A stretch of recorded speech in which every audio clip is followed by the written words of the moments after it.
جون ایلیا صاحب کہتے ہیں، تم جب آؤ گی تو کھویا ہوا پاؤ گی مجھے، تم جب آؤ گی تو کھویا ہوا پاؤ گی مجھے، میری تنہائی میں خوابوں کے سوا کچھ بھی نہیں، میرے کمرے کو سجانے کی تمنا ہے تمہیں، میرے کمرے کو سجانے کی تمنا ہے تمہیں، میرے کمرے میں کتابوں کے سوا کچھ بھی نہیں۔ ان کتابوں نے بڑا ظلم کیا ہے مجھ پر، ان کتابوں نے بڑا ظلم کیا ہے مجھ پر، ان میں ایک رمز ہے جس رمز کا مارا ہوا ذہن مجدے عشرت انجام نہیں پا سکتا،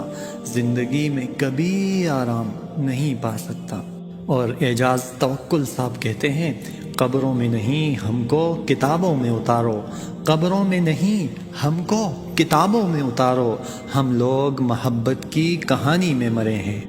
اور پھر افتخار عارف صاحب کہتے ہیں، ایک چراغ اور ایک کتاب اور ایک امید اثاثہ، ایک چراغ اور ایک کتاب اور ایک امید اثاثہ، اس کے بعد تو جو کچھ ہے وہ سب افسانہ ہے۔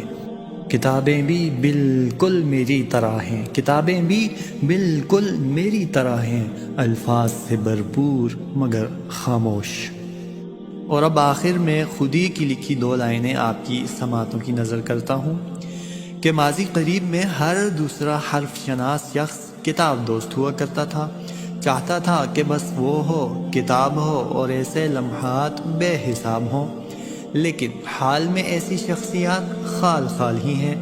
اگر کوئی زہے نصیب کہیں ایسا مل ہی جائے، کہیں ایسے گوہر نیاب کی دید ہو ہی جائے، تو ندیدہ نگاہیں تو اسے دنیا کا 8واں عجوبہ خیال کر چھوڑتی ہیں۔